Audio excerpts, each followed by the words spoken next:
Do you put any stock into the trade rumors of the Detroit Lions targeting edge rushers, looking at Miami's Jaelan Phillips as one of the biggest contributors that they want to add? Per Diana Rossini of ESPN. Yeah, Terry, I do.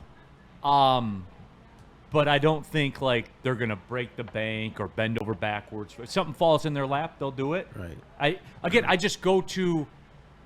They did it with Zadarius Smith, obviously, and it worked. It was a hit. By all accounts, they called about Daniil Hunter 2 years ago. Right. Yeah, like they do get in the mix, but Terry, it's gotta make dollars to make sense for them. Okay, I do not take him seriously because you can't wish for something that you really want to happen.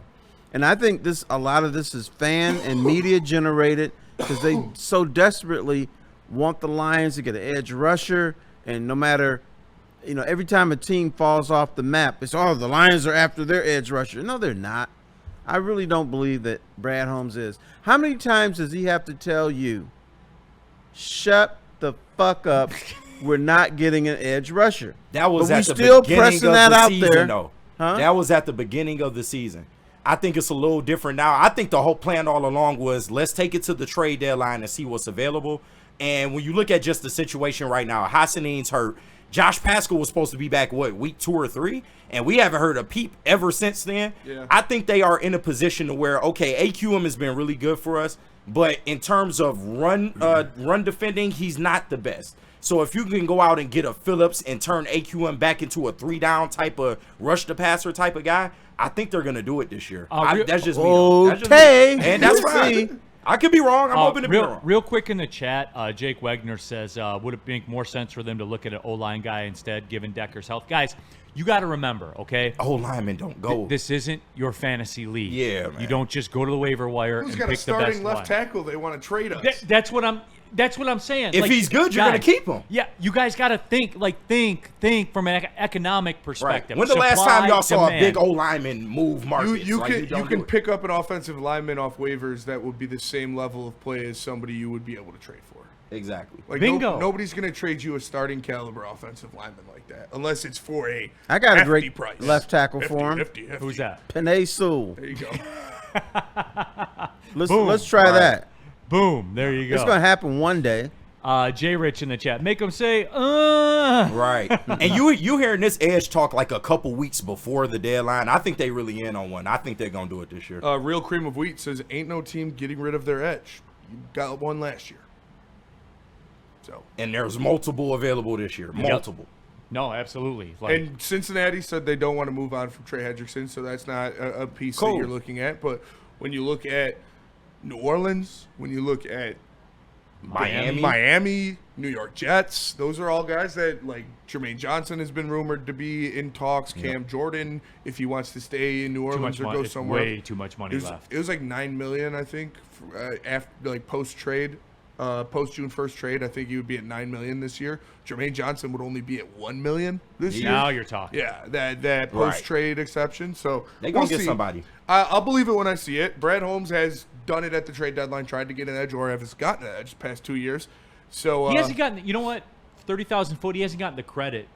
He's always been in the mix for these guys. Yeah. He's always made deadline moves, even dating back to DPJ, and I know that didn't work out, but he makes moves at the deadline. It's not like he's just dormant. So or he gets involved. Like all the writers tell you, he's not going to walk up to the podium and say, I called the Vikings about Daniil. Like he's not going to do. Nobody does that. Right. Nobody tells you about. Only the Tigers tell you about stuff they didn't almost do. did. But I think actually he should, because the perception is he's not doing anything.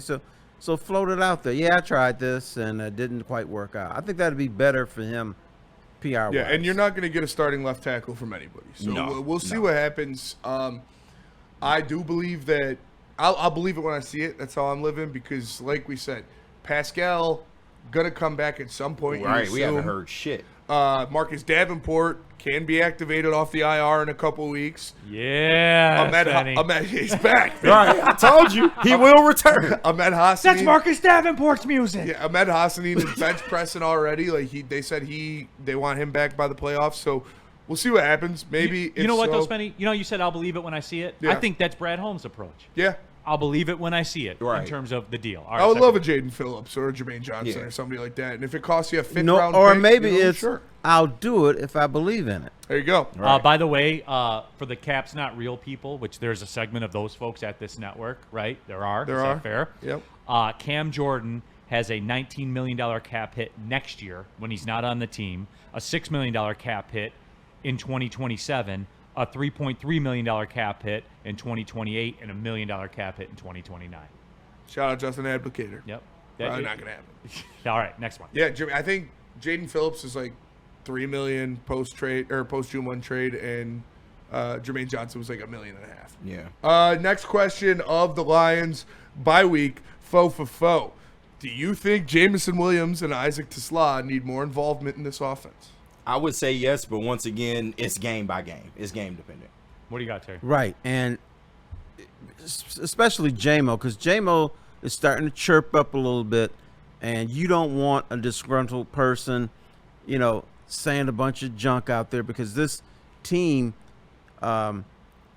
goes by, teamwork, and let's be quiet, and let's put our heads down, and let's just – I think J-Mo could disrupt this stuff. Tesla, no, he's a rookie. Happy to be here. He's from Hudsonville. What J-Mo done said, Terry?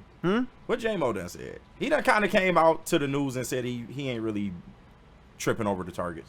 He said that before, and then he posted a couple stories after the last game that got people all riled up. Shad Think 216, he's trolling. J-Mo and a first-round pick for Wirfs. Why would? Spenny. Okay, Spenny. That's my bad. Yeah, You're my friend. You knew not to do that. And I should look the people in the eye and say, I apologize for that. Listen, In retrospect, it was regrettable. I'm better than that, and No, I you're shouldn't not. do that to my friend. I love Jamison Williams, and it's not even the part of you're not trading J-Mo that upsets me with that. It's the part of he thinks that would be enough to get Tristan Wirfs. Like, what are you talking about? Right. Tristan Wirfs, top 5 tackle in the NFL. You got to give it at least 3 first-round picks to get a guy like Spenny, look at me. I'm sorry. It's okay. Right. I'm sorry I did that to you. It's okay. Okay, let's just forget about it and go Yeah. next down. All right, next down. Next question. Is the Goff MVP talk still alive? Jared Goff, MVP. Nah. It's very lukewarm. Yeah. He just ain't got the standout games. We talked about it on the morning show a little bit, but he's very efficient. He's going to go out there and give you a good game every time he goes out there. Solid 240 to 250, a touchdown or two, maybe a pick in there. But hey, it is what it is. Is there Lions are a good team. there a most solid player award? He could win that. Most solid Yeah, player. that's how good the Lions are. Shit, they can win in multiple ways.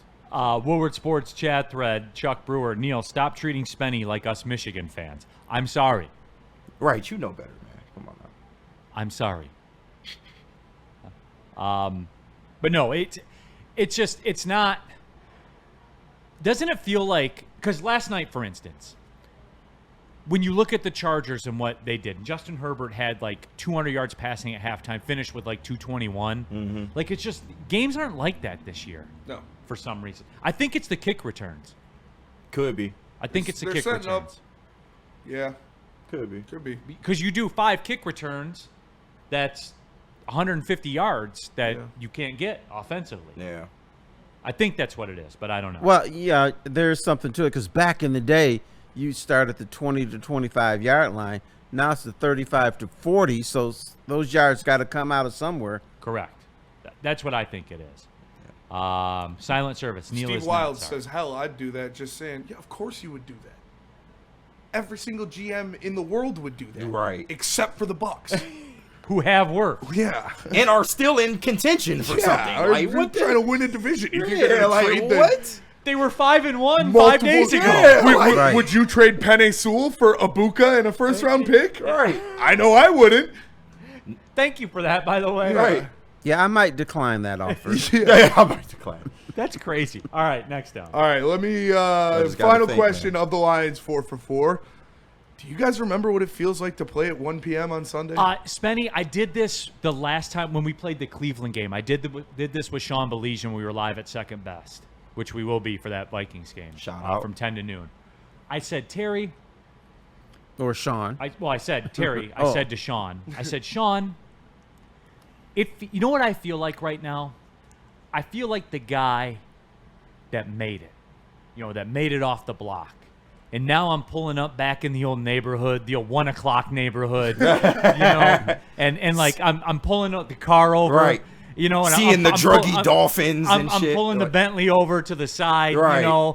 And I'm getting out, and the kids come running over and stuff like that, and I'm handing some money out to them and stuff like that. Here you go, Browns fans. Yeah. Hey, Vikings fans, here, right. take this, give a little something to your mom too. Right. Like Terry, it feels good. I'll admit, I don't like it. I feel dirty. I feel very dirty when we kick off at 1 o'clock, like a regular Sunday, like everybody else. From a job perspective, I like it. It's so much better. Because then it's over. Then you got all day. Yeah. You got all So day. much You're not better. in the studio till midnight or 1 o'clock or whatever. Man. But Those with Thursday that being night said, games are the worst. Yeah. But with that being said, Terry, when I have a 1 o'clock game as a Lions fan, I feel poor. You know what? I think we're on the same page. That's a drop for because sure. what I was going to say is when there's a 1 o'clock on a Sunday, I feel like I'm walking through the projects. Yeah, that's it. Right. Yeah, same thing. But you pulled the Bentley over to Right. the side, and you say, and you're like showing your kids, you're like, this is, Right. this is where my auntie lived. Yeah. Like this where we went 0-16. Yeah, man. yeah, absolutely. And if all y'all, about it. Dan and if y'all, Orlovsky ran out of the back of the end zone right, right there. and Yeah. if y'all don't get your education, this is where you're going to be. Right. Either in the projects or 1 o'clock Sunday. Right. Don't be like Rod holding the shovel. Right. See, you got the Tennessee Titans over there. Yeah. The Vikings still linger around every now and then. New Orleans Saints. Yeah. Here's where we went to school during the 4-0 preseason. It's boarded up now. Right. Yeah. But this is where we went to school. This used to be a vibrant neighborhood. Right. Yeah, and I used to walk 12 miles to get here from school. Uphill, both Right. ways. Absolutely. But yeah. Sound Kayak, very coastal elite of you, Neil. Yeah. Third coast. Right. I feel poor. Right. 1 o'clock game, I just do. Hey, lock the Bentley up. It's poor people around. Hide the money off. There's poor people around.